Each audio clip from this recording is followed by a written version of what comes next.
بسم الله الرحمن الرحيم يا أيها الناس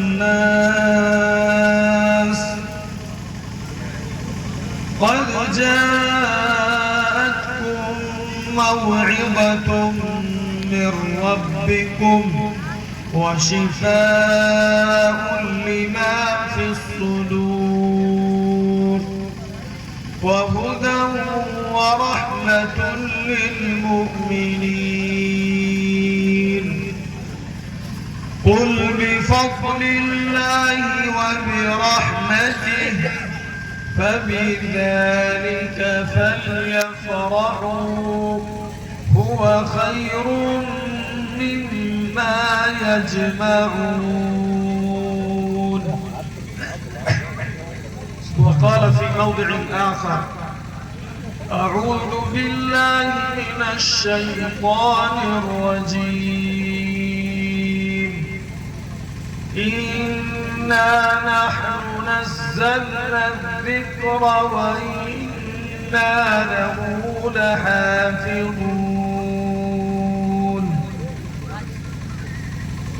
وقال في موضع آخر أعوذ بالله من الشيطان الرجيم لو أنزلنا هذا القرآن على جبل لرأيته خاشعا متصدعا من خشية الله وتلك الأمثال نضربها للناس لعلهم يتفكرون. صدق الله العظيم.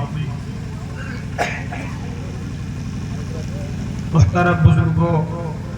اور عزیز دینی اور ایمانی بھائیوں اور ماؤں اور بہنوں،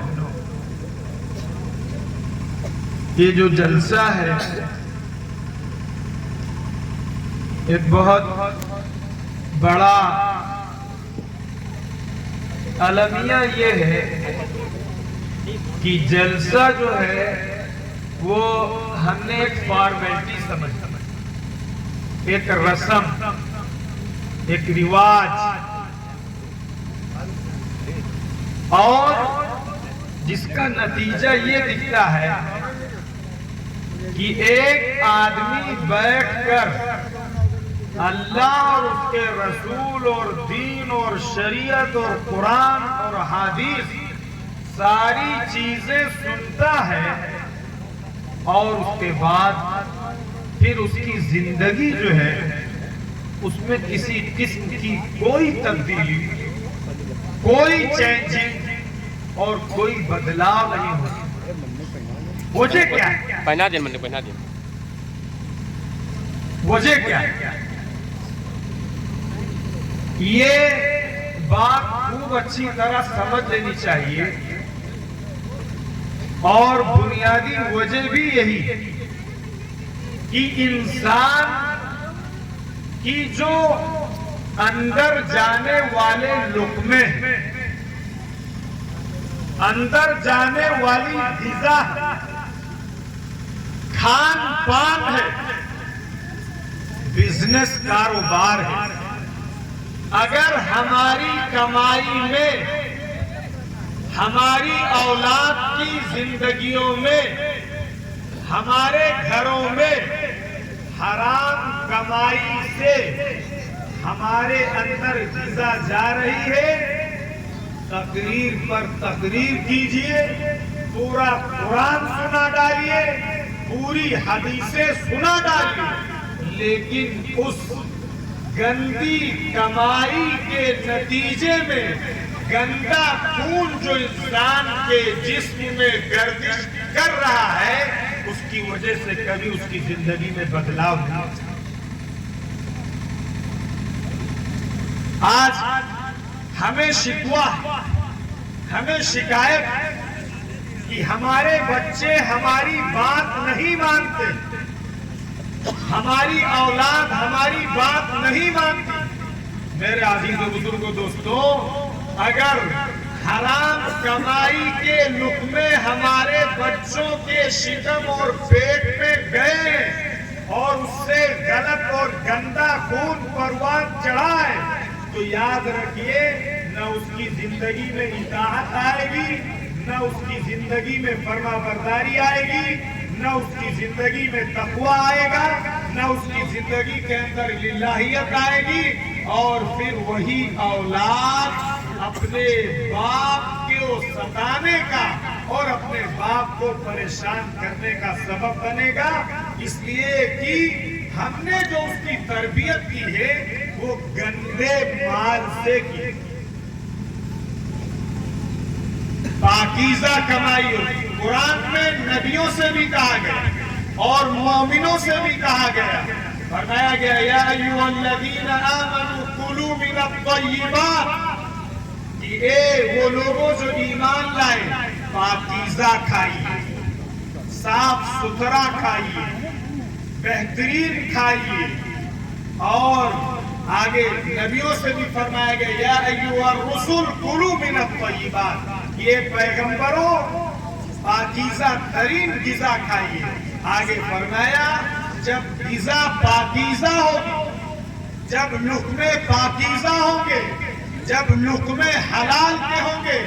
جب مائیں کھانا پکائیں گی ذکر کرتے ہوئے اللہ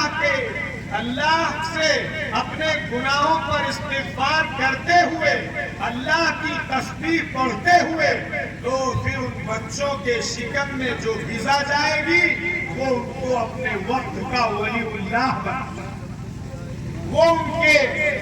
کو اپنے زمانے کا دین کا داعی بنا دے گی، اور وہ بچہ اپنے ماں باپ کی آنکھوں کی ٹھنڈک کا سامان بنے۔ لیکن اس میدان میں اگر ہم غور کریں، حرام یہ پوری پلاننگ کے ذریعے سے، پوری کوشش کے ذریعے سے ایک ایک آدمی کے پیٹ میں داخل کیا جا رہا۔ کیسے؟ آپ اور میں بینک میں اکاؤنٹ ہے، بینک میں اکاؤنٹ ہے، اور اس میں جو پیسہ ہوتا ہے اس پر بینک سود دیتی ہے، کبھی 4 روپیہ، کبھی 2 روپیہ، کسی کا ہیوج اماؤنٹ ہے تو اس کے اکارڈنگ اس کا سود آتا ہے، انٹرسٹ آتا ہے۔ اگر آپ نے اپنی پاکیزہ کمائی سے ان گندے 4، 10، 20، 100، 200 روپیوں کو الگ نہیں کیا تو وہ آپ کی ساری کمائی کو گندا کر دے۔ ایک ڈرم کے اندر بہترین فریش ملک، تازہ دودھ رکھا ہوا ہے، آپ اس میں 2 قطرے پیشاب کے ڈال دیجیے، کیا ہو جائے گا؟ آپ اپنے مہمان کو پلائیں گے، آپ اس کو الٹ دیں گے، گرا دیں گے، کیوں؟ اس لیے کہ اس میں 2 قطرے، 2 ڈراپ گندگی آ گیا۔ ہمارے اکاؤنٹ میں گندگی آ رہی ہے، ہم اس کو استعمال کر رہے ہیں۔ جس طرح اس دودھ سے ایک مسلمان کو گھن آتی ہے، کراہیت ہوتی ہے، نہ خود کھائے گا، نہ اپنے بچوں کو کھلائے گا، نہ اپنی بیوی کو پلائے گا، نہ اپنے ابا اماں کو پلائے گا اور پلائے گا، ایسے ہی سود کے 4 پیسے آ جانے کے بعد پھر اس کو ویسے ہی گھن ہونی چاہیے کہ نہ میں خود کھاؤں گا، نہ میں اپنی ماں کو کھلاؤں گا، نہ میں اپنے بچوں کو کھلاؤں گا۔ اگر آپ نے کھلایا تو آپ نے گندگی اپنے میں، اس کے میں داخل کر دیا۔ اس لیے میں نے یہ بات اس لیے کہی ہے کہ بہت مرتبہ ایسا ہوتا ہے کہ ہمارے بچے حافظ قرآن بن جاتے ہیں، ہمارے بچے عالم دین ہم ان کو بنا دیتے ہیں، لیکن اگر ہماری کمائی وہ والی جو میں نے بتایا، ایک مثال دی، اور بھی بہت ساری چیزیں ہو سکتی ہیں، فراڈ کے ذریعے سے، بے ایمانی کے ذریعے سے اور حق دبانے کے ذریعے سے، لوگوں کی زمین ہڑپ کر لینے کی وجہ سے اور فراڈ کے ذریعے سے اگر آدمی پیسے کما رہا ہے اور اس کو ان اولادوں پر خرچ کر رہا ہے، آپ یاد رکھیے اس پیسوں سے جو غذا داخل ہوگی وہ کبھی کوئی اچھائی اس بچے میں پیدا نہیں کرے۔ قرآن بھول جائے گا، قرآن بھول جائے گا، اللہ کی شریعت پر وہ عمل نہیں کر پائے گا۔ وہ آدمی سرٹیفکیٹ ضرور لے گا، حافظ قرآن ضرور کہا جائے گا، لیکن اسے کوئی صورت معمولی سی چاہے یاد ہو، تاکہ قرآن اس کے سینے میں باقی نہیں رہ سکتا ہے، اس لیے کہ وہ گندگی کے ذریعے سے پروان چڑھا ہے۔ اور قرآن پاکیزہ کتاب ہے، سچی کتاب ہے، اللہ کا کلام ہے، انتہائی شفاف اور پاک ہے، لہذا غلط چیز کے ساتھ یہ جمع نہیں ہوتی۔ اس لیے میرے عزیز و بزرگوں دوستو، آج ماؤں کو، بہنوں کو، بھائیوں کو، دوستوں کو اس بات کا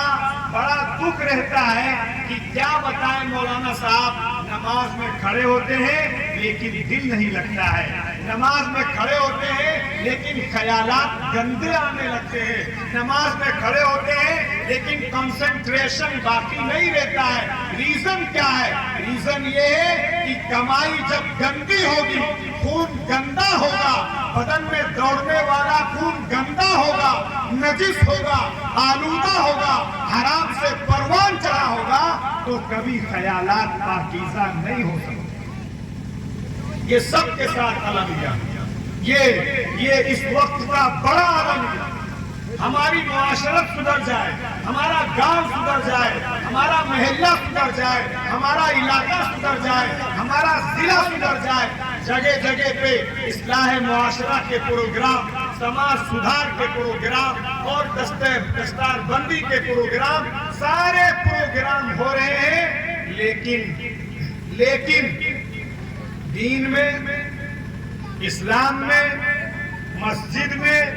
قرآن کی تلاوت میں، قرآن سے شغف میں،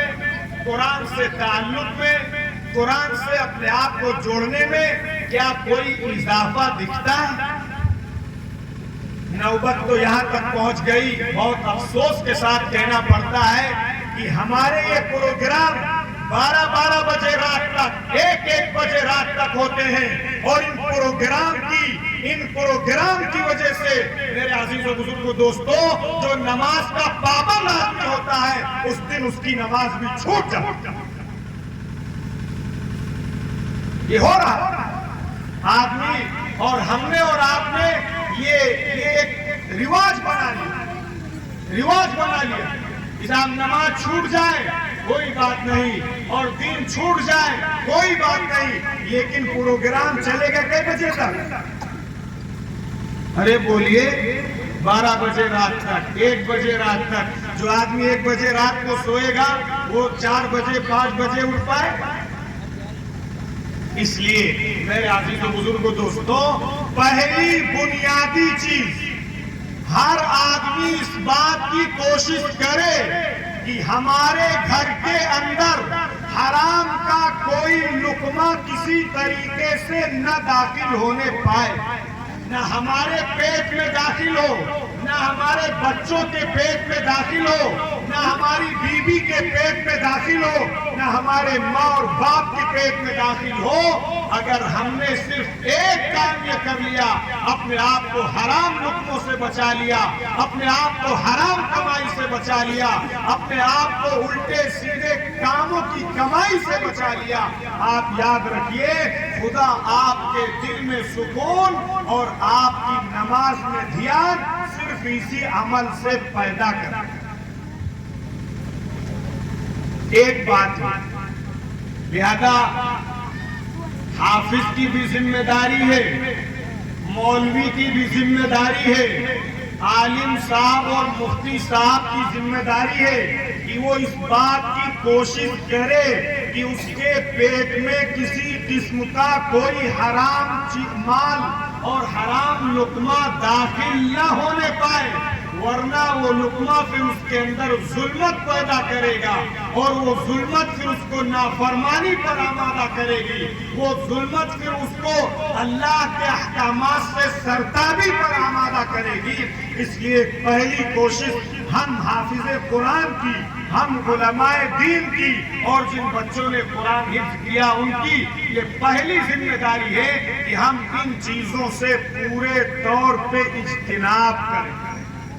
اگر ہم چاہتے ہیں قرآن ہمارا باقی رہے، اگر ہم چاہتے ہیں علم ہمارا باقی رہے، اگر ہم چاہتے ہیں کہ ہم نے جو قربانی سے قرآن کو اپنے سینے میں محفوظ کیا ہے وہ قرآن ہمارے سینے میں باقی رہے، تو ان کو سب سے پہلا قدم یہ اٹھانا پڑے گا کہ ہم حرام اور مشتبہ مال کا کوئی لقمہ اپنے پیٹ میں داخل نہیں ہونے۔ ہم بھوکے رہ لیں گے، ہم فاقہ کر لیں گے، ہم چٹنی روٹی سے گزر بسر کر لیں گے، ہم ایک وقت کھائیں گے اور ایک وقت اپواس کر لیں گے، لیکن اپنے شکم میں، اپنے پیٹ میں حرام کا کوئی لقمہ داخل نہیں ہونے دیں گے۔ پھر اللہ تعالیٰ دین کا کام لے گا اور اللہ تعالیٰ قرآن کو باقی رکھے گا اور اللہ تعالیٰ اس قرآن کے مطابق چلنے کی توفیق عطا فرمائے گا۔ دوسری